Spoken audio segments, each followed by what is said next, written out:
Hello, hello, hello. Welcome to Audiotree Live, where you discover your next favorite band. My name is FINGY, and today we have MIIRRORS in the studio. Melding soaring vocals with driving rhythms, MIIRRORS pulls you into their world where grit meets glow in an astronomical show. Take it away.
You would break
walk among the fields and forests. Concrete's raining on my head. I don't know if I can feel anymore. Voices saying there's something to see.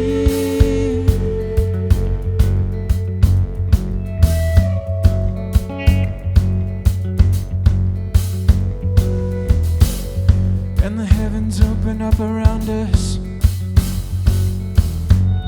showing everything I don't understand. You say one day I'm gonna know my name, then I won't be ashamed. But why should I be?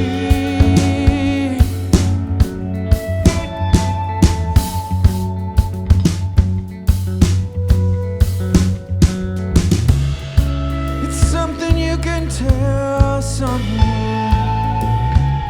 You gotta learn it for yourself,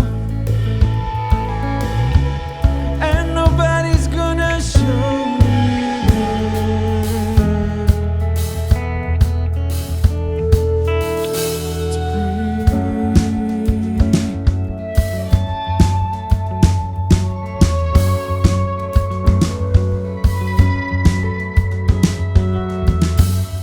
With a sea of choices all around us,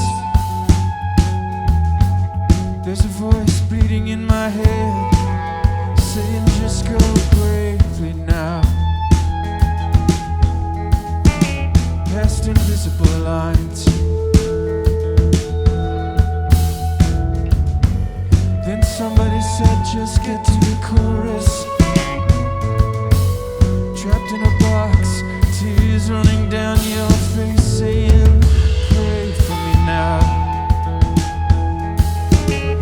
I don't feel it anymore, but nothing good is free.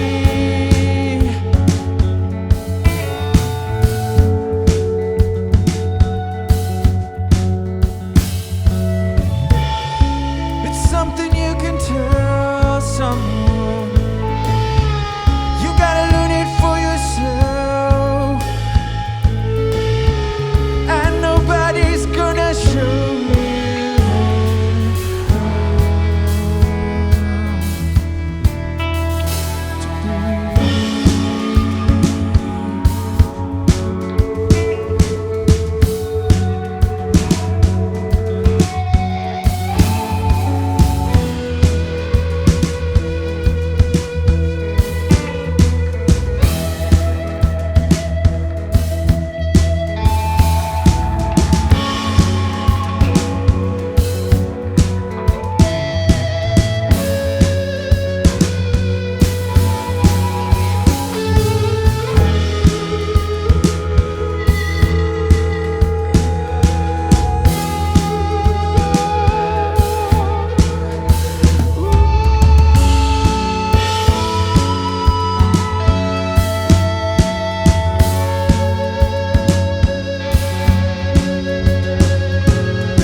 Thank you, thank you. Hey guys, we want to share something interesting with you about our channel. Over 80% of you who are watching this video right now are not subscribed. So please hit that subscribe button down below and we'll keep bringing in all the best bands from around the world to play for you. Okay, back to the show. Interesting. Okay, wow. From the very beginning of that first song to the very end of that second song, very unique rhythmic choices. I felt like the first song, it opened up a little in a way I, wasn't able to anticipate. And at the very end, you were like, what, shaking the bottom of that snare head? Sometimes I play with the bottom to kind of create some texture. Yeah. Very cool, very cool. And I'm under the impression you both are the leads of this band. You're mostly in charge of the melodic side of this, whereas rhythmic over here. I would say that statement was true during the first record, but I think now there's a lot more collaboration and conferring and writing, and it's more of a 5-piece in terms of the way that the songs are structured. Yeah. Because, I was wondering how that evolution of this ensemble from 2 to 5 ended up shaping the first sound you had off of that first record. I mean, the first record was largely written by Shawn and I in a rehearsal space, and like you said, the basic elements there were the rhythm and the melody, and sometimes Shawn would just start playing a beat, and then I would see what happens, Sometimes I come in with a few chords, and it just kind of clicks, but Shawn and I have definitely always had a bass chemistry as writers, but as Shawn is saying also, as the band has evolved and we've taken it out of the studio and into spaces, physical spaces, these gentlemen that have joined us are putting their own colors and imprint on the music. Yeah. And how would that affect the production side of this? Is that something that you all come together to write together, or is it feeding down the chain of you having a bass idea and then have it come to life with the rest of the ensemble? It's kind of a work in progress. We're working on finishing a second album right now, and I would say it's about half and half. I'd say some of the stuff has evolved in a room with everyone. Some of the ideas were brought into a space and then elaborated on. We all tinker as well with recording. So there's another element there. I don't know if it's a too many cooks thing, but we find a way to make it work. So far, we found a way to come together in the studio, and everyone kind of has a thoughtful opinion about how things need to go. Yeah. No, it's true. For us, it's been a sort of embarrassment of riches having our brothers play with us, and I'm really glad that things are at where they're at right now. It took us a while to get here. You start out 2 people. We just wanted to make a record. We didn't want to wait to play a bunch of bars or figure out, people through that. We wanted to go through people that we knew and friends that we made along the way, and it took some time, but once it came together, it was like, oh, this is how it's supposed to sound. Yeah. Okay, this is how it's supposed to happen. And you ask about how that works in the production. It's become such an efficient process. We know what we like, we know what we don't like, so it comes fast. Yeah. And there's a good, I don't know if you call it shorthand. There's a good shorthand among us, and that shorthand's getting shorter. It's getting better. So. Yeah, good. And with that initial desire to, not shop it out in these live environments, but go straight for the album, was that a COVID decision, or was it a decision of we already know what it is, we want to bring it fully fleshed off the bat? Yeah, it was vision. The record started coming together before COVID.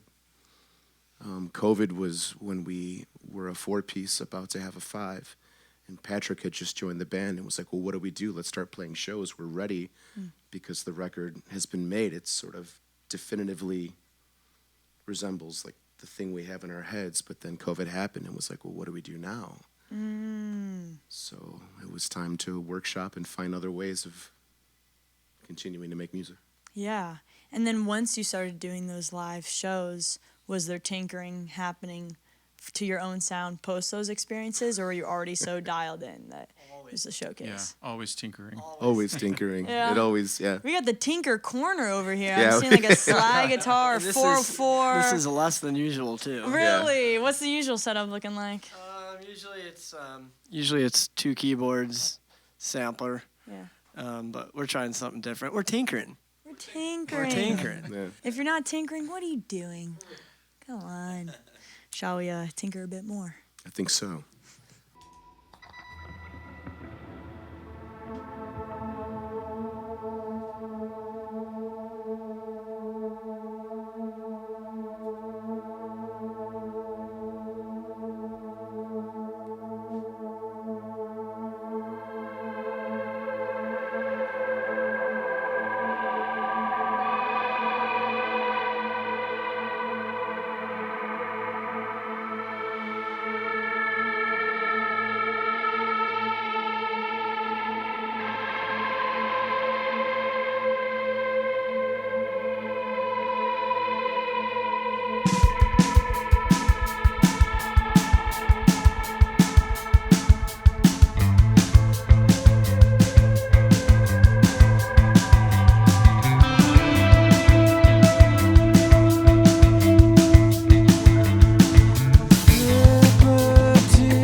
Thank you.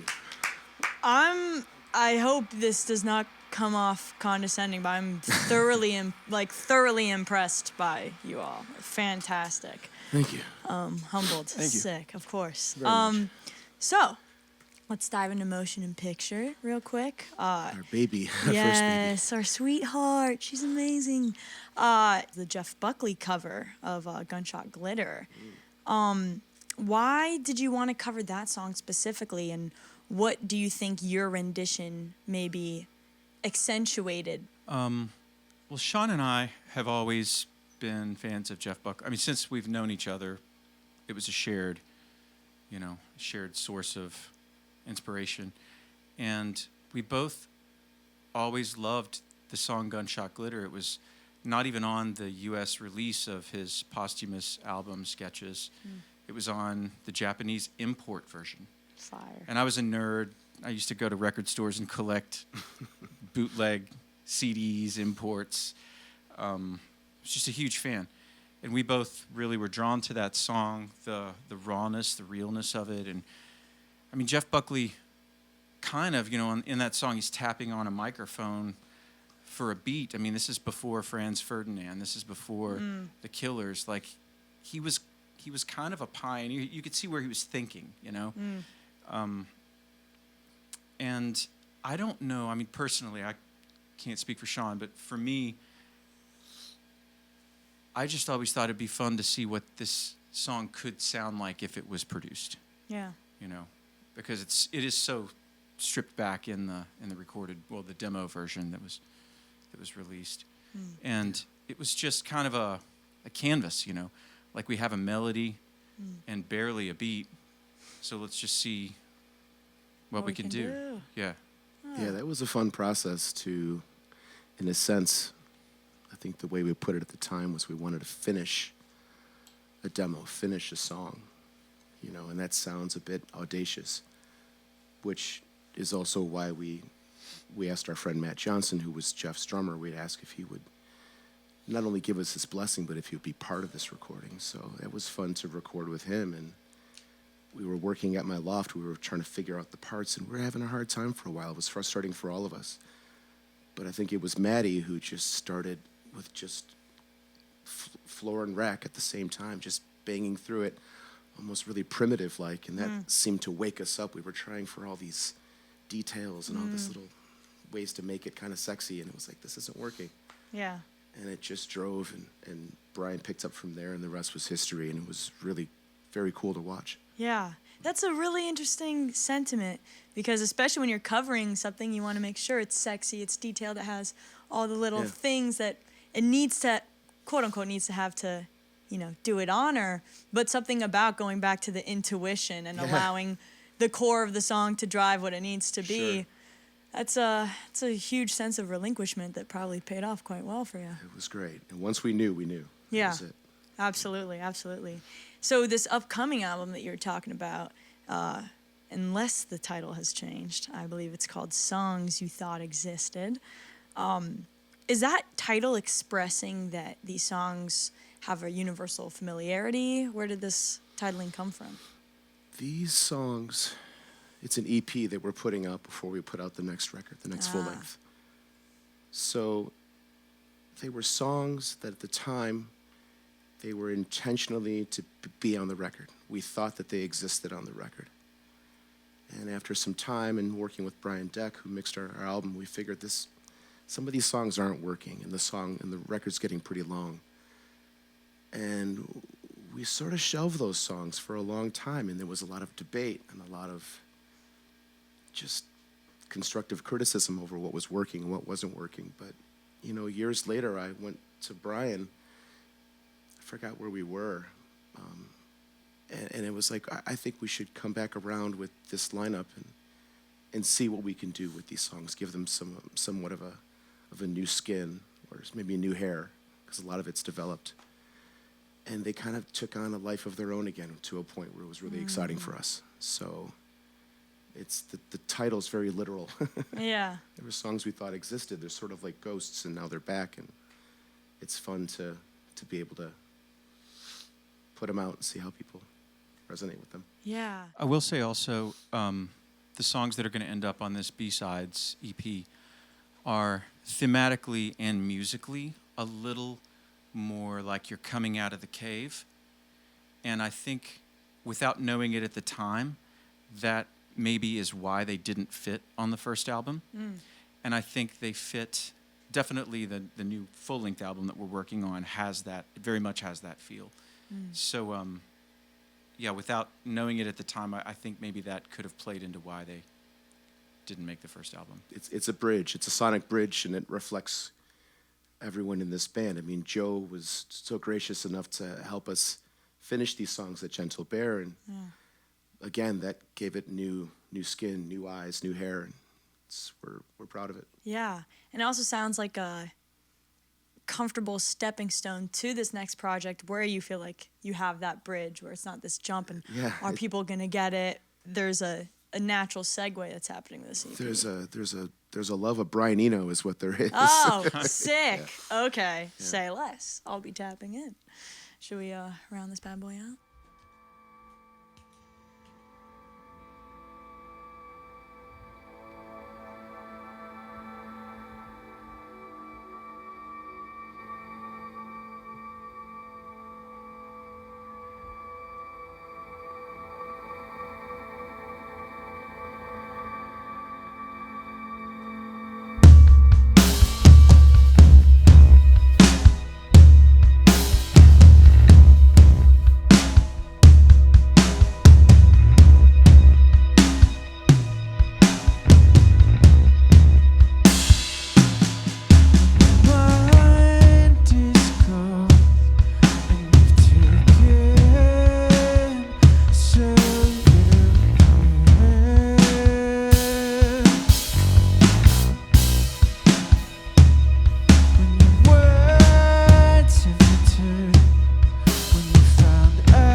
MIIRRORS, thank you so much for being here. Thank you, Audiotree. Thanks, everyone. Thank you, Cool. cameras. Yes. Thank you. Thank you to our crew for capturing this. We can't do it without you. Enjoy the donuts. Yes, yes. We got some donut surprise today in the studio. It's very exciting. I'm sorry you weren't there to witness nor partake, but we still thank you for watching. And if you are watching this, you must know it's already on all streaming services. So Spotify, Apple Music, you name it, they are there. And if you would feel so inclined to, please subscribe to our YouTube channel so you can stay in the loop with all the amazing music we have going down in this studio. My name is FINGY. Thank you so much for watching, and we'll catch you next time. Peace. All right, so you guys want to do it for real now?